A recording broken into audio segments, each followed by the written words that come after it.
Hello बच्चों, स्वागत है आप सभी का आपकी अर्थशास्त्र की ऑनलाइन क्लासेस में। तो चलिए शुरू करते हैं अपनी आज की क्लास। हमारा आज का विषय भी हमारा वही चैप्टर 7, उसी में हम आगे बढ़ेंगे।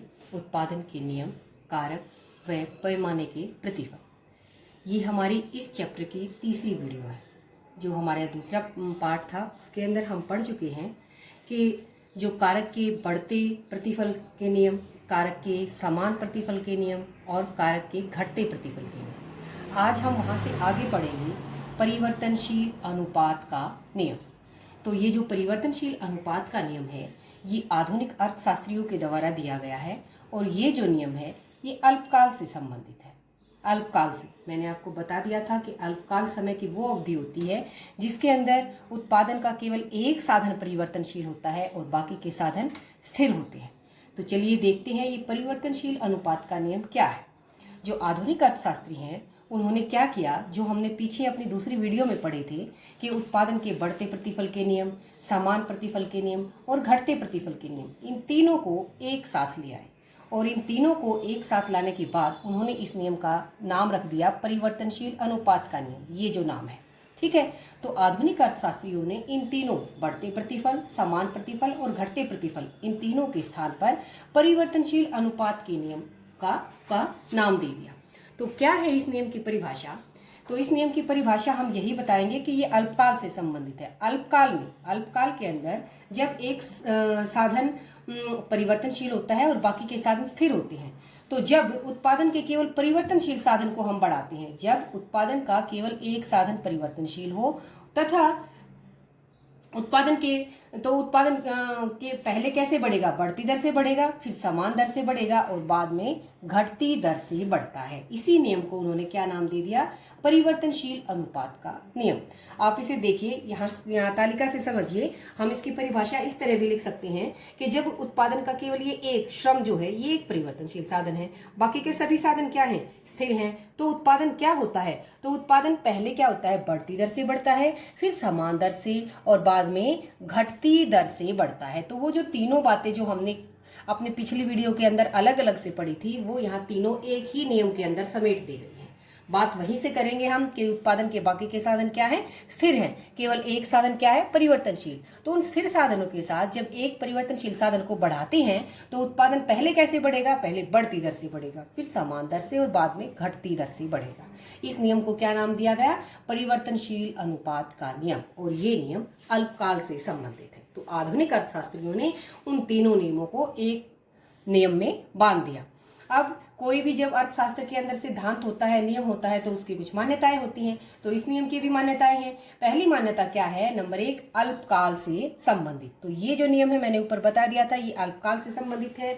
और अल्पकाल समय की वो अवधि होती है, मैंने ये आप बता चुकी हूँ मैं आपको, कि जब केवल और केवल एक साधन परिवर्तनशील है, बाकी के साधन स्थिर है। तो जब केवल एक साधन परिवर्तनशील होगा और बाकी के सभी साधन क्या होंगे? स्थिर। जैसे ये मैंने यहाँ अलग से भी लिखा है कि एक साधन परिवर्तनशील और शेष क्या है? स्थिर है। तो उसी स्थिति में ये नियम लागू होगा। ये मान्यताएं हैं, एजप्शंस है हमारी। जब ये पूरी होंगी, फुलफिल होंगी, तभी हमारा नियम लागू होगा।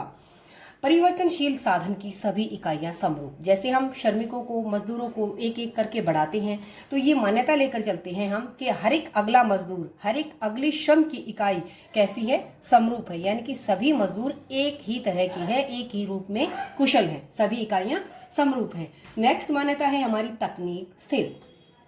यानी कि कोई भी टेक्नोलॉजी के अंदर चेंज नहीं आएगा, क्योंकि अगर टेक्नोलॉजी में चेंज आ गया तो हमारे साधन स्थिर कहाँ रहे? टेक्निक बदल गई।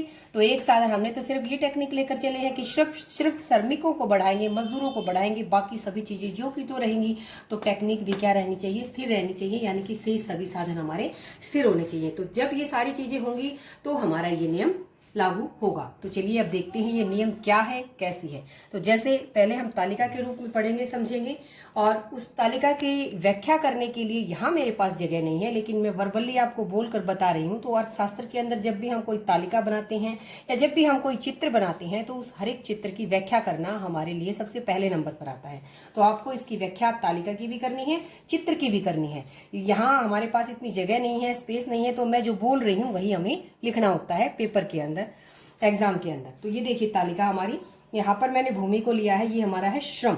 ना, ये हमारा है स्थिर साधन, और ये है हमारा श्रमिक जो कि हमारे परिवर्तनशील साधन है। तो जो भी मैं परिभाषा बोलती हूँ वो क्या है कि जब स्थिर साधनों के साथ, ये स्थिर साधन है, इसके साथ श्रमिकों की जब परिवर्तनशील साधन की जब एक एक इकाई को बढ़ाते हैं तो उत्पादन पहले कैसे बढ़ता है, बढ़ती दर से बढ़ता है। ये देखिए, ये हमारा कुल उत्पादन है, टीपी है। पहले 2 था, 2 से 5 हुआ, फिर 9 हुआ, फिर 11 हुआ। अब देखिए ये 2 से 5 यानी कि पहले 2 से 5 हो गया तो बढ़ोतरी कितने की हुई, 3 की। ये हमारा एमपी है, सीमांत उत्पादन। तो जब 2 से 5 हुआ उत्पादन, जब 2 से 5 हुआ उत्पादन तो बढ़ोतरी कितने की हो गई, 3 की। 5 से 9 हो गया तो 9 माइनस 5, बढ़ोतरी कितने की होगी, 4 की। तो पहले 2 इकाई बढ़ा, फिर 3 इकाई बढ़ा, फिर 4 इकाई बढ़ा। तो ये क्या है, बढ़ने की दर, ये बढ़ती दर है। पहले 2, फिर 2 से ज्यादा 3, फिर 3 से ज्यादा 4। तो यहाँ तक क्या है, हमारा उत्पादन बढ़ती दर से बढ़ रहा है। हमने नियम में पहले क्या कहा था कि पहले बढ़ती दर से, फिर समान दर से, फिर घटती दर से। इसके बाद देखिए 9 से 11 हो गया, 11 से 12, 12 से 1। तो अब क्या हो गया, 4 से 2 घट गया, फिर 11 से 12, फिर 1, फिर और घट गया, फिर 0 हो गया और फिर -1 हो गया। तो पहले बढ़ती दर से बढ़ा, फिर घटती दर से बढ़ा, फिर यहाँ पर ये मैक्सिमम हुआ जब 0 है। तो यहाँ 12 कुल उत्पाद हमारा यहाँ क्या है, अत्यधिक है, अधिकतम है। और उसके बाद अगर हमारा कुल उत्पाद घट जाता है तो इट मीन्स जो बढ़ने की दर है वो अब नेगेटिव हो गई है, ऋणात्मक हो गई है। तो ये तालिका के माध्यम से हमने बताया है कि पहले उत्पादन बढ़ती दर से बढ़ा, फिर घटती दर से बढ़ा और फिर नेगेटिव भी हो गया। तो ये हमारा कुल उत्पाद को शो कर रही है, ये हमारे सीमांत उत्पाद को शो कर रही है, जो एक अतिरिक्त इकाई का उत्पाद है जिसे हम TPN-1 करके निकालते हैं। हम पीछे ये पढ़ चुके हैं, TPN यानी कि ये तीसरे नंबर की माइनस दूसरे नंबर की, ये 4। और ये हमारा AP है, औसत उत्पाद। औसत उत्पाद कैसे निकालते हैं हम, TP बटे जो ये हमारी श्रम की इकाइयां हैं, लेबर है, इसको करके। तो ये हमारा TP है 2/1, ये AP आ गया 2, औसत उत्पाद।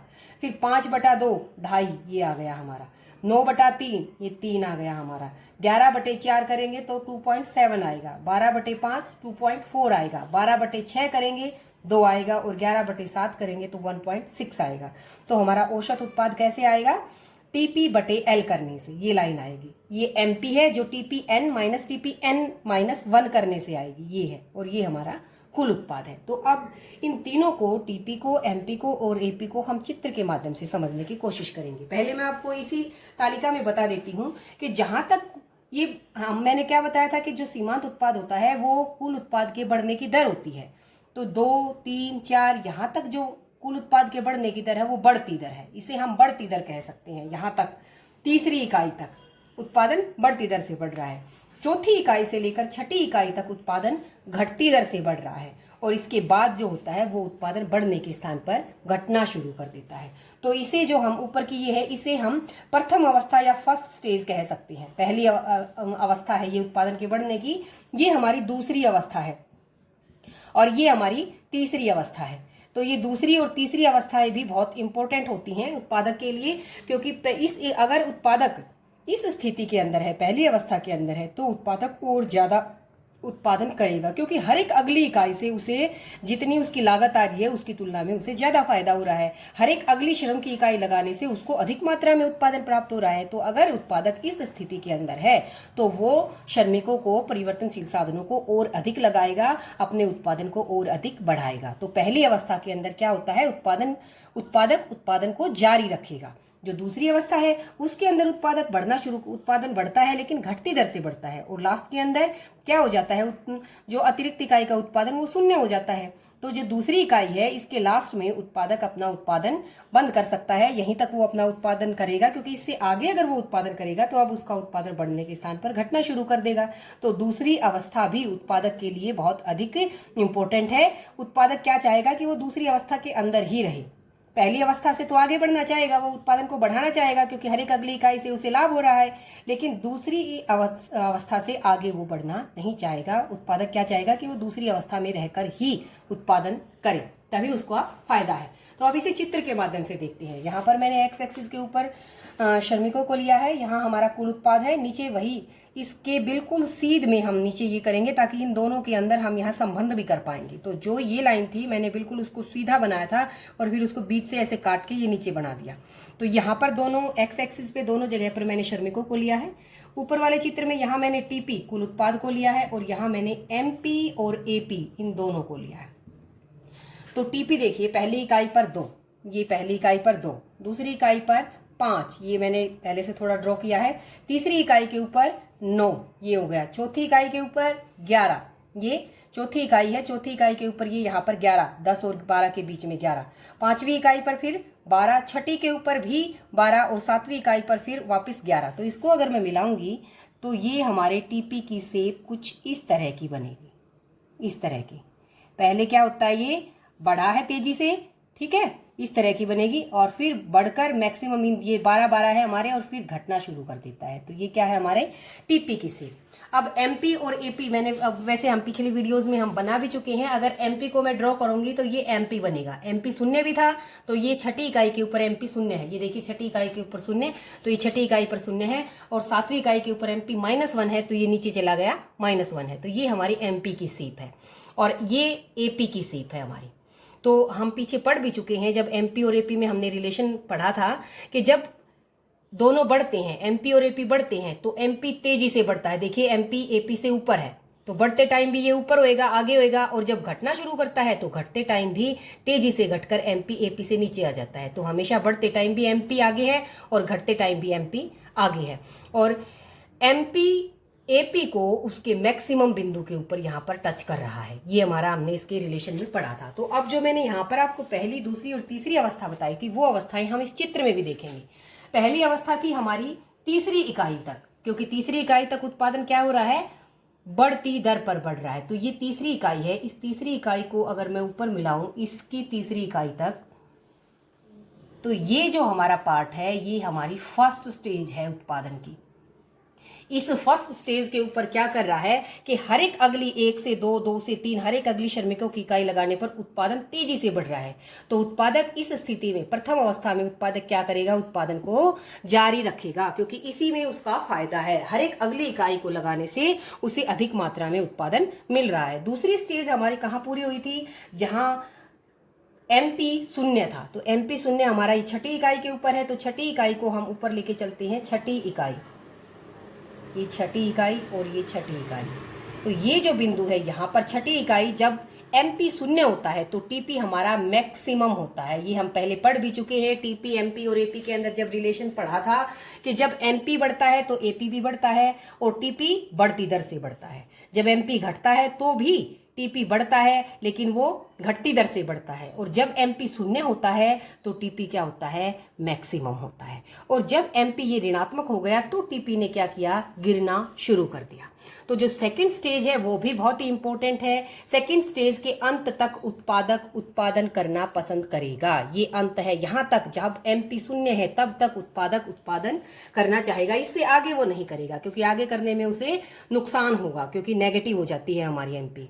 तो जो सेकंड स्टेज है, ये जो हमारी सेकंड स्टेज है, इसके अंत तक उत्पादक उत्पादन करेगा। थर्ड स्टेज के अंदर उत्पादक उत्पादन नहीं करेगा, क्योंकि मैंने बता दिया कि अब उसको नुकसान होगा उत्पादन करने से। तो ये हमारी हमने चित्र के माध्यम से, तालिका के माध्यम से तीनों स्टेजेस को पढ़ा, और यही हमारा परिवर्तनशील अनुपात का नियम है कि जब स्थिर साधनों के साथ एक परिवर्तनशील साधन की हर एक अगली इकाई को लगाते हैं तो कुल उत्पादन पहले बढ़ती दर से बढ़ता है, फिर समान और घटती, इस तरह से वो बढ़ता है। तो ये हमने इसके अंदर 3 अपनी स्टेजेस पढ़ी हैं। तीनों स्टेजेस का ये महत्व पढ़ा है हमने। प्रथम अवस्था के अंदर उत्पादक उत्पादन को जारी रखेगा, सेकेंड स्टेज में वो रहना पसंद करेगा, और थर्ड स्टेज के अंदर वो उत्पादन नहीं करेगा। इसके बाद इस नियम के लागू होने के कारण क्या है, तो सबसे पहला कारण है, वैसे हम ये सारे कारण अपने बढ़ते, समान और घटते प्रतिफल में पढ़ चुके हैं, लेकिन फिर से इनको थोड़ा सा रिपीट करते हैं इस नियम में अलग से। सबसे पहला कारण है कारकों की अविभाजिता। अविभाजिता का मतलब होता है कि हम उसे बांट नहीं सकते।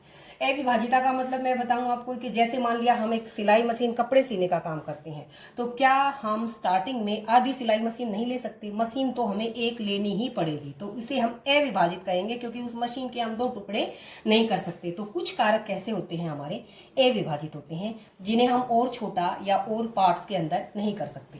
तो इस नियम के लागू होने का पहला कारण है कि कुछ साधन क्या है हमारे अविभाजित है। जैसे हमने भूमि का टुकड़ा लिया, ये शुरू में इतना, तो हमें एक टुकड़ा तो हमें लेना ही पड़ेगा। बढ़ेगा। और इसके ऊपर जब हम श्रमिक लगाते हैं तो धीरे धीरे फिर वो उत्पादन बढ़ा। जैसे मैं मशीन की बात करूं, हमने एक मशीन के ऊपर सिलाई करनी शुरू करी तो वो एक मशीन तो हमें लेनी पड़ेगी। फिर उस मशीन और हम श्रमिक लगाएंगे। भाई जैसे मैंने बताया था कि भाई कुछ टाइम के लिए एक आदमी रेस्ट करेगा तो रेस्ट के टाइम में दूसरा श्रमिक लगाएंगे तो वो उसके ऊपर काम शुरू करेगा।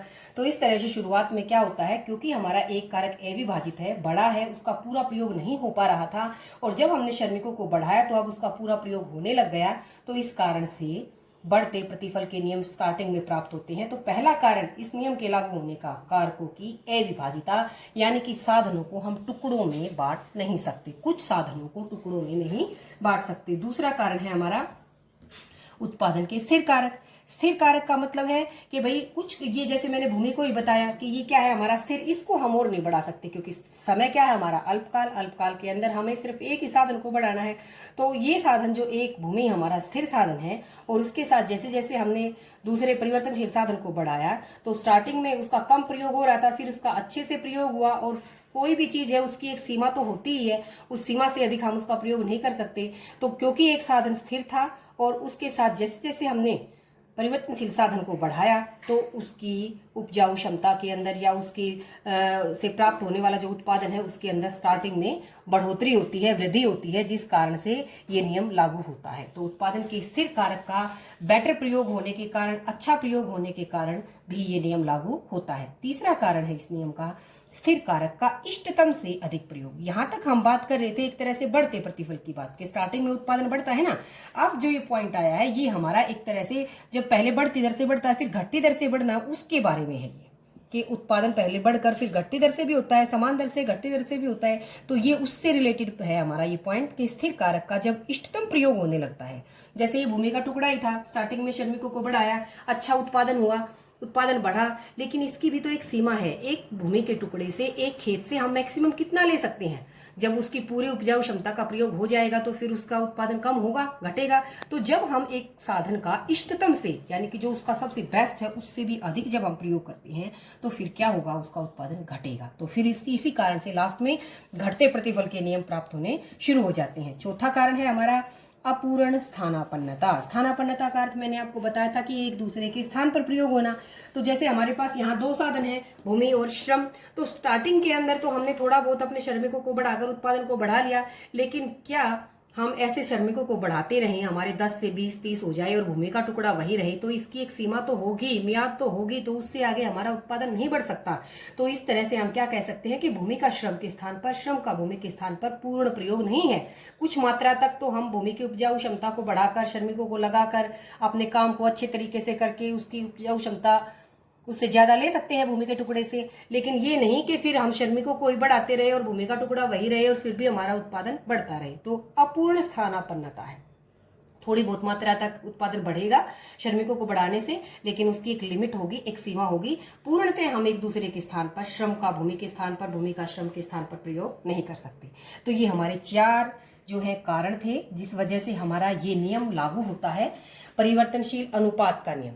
ये जो 2 कारण हैं इस वजह से स्टार्टिंग में बढ़ते प्रतिफल के नियम प्राप्त होते हैं और इन वजह से फिर घटते प्रतिफल के नियम प्राप्त होते हैं। तो इस वजह से, इन कारणों से हमारा ये नियम लागू होता है।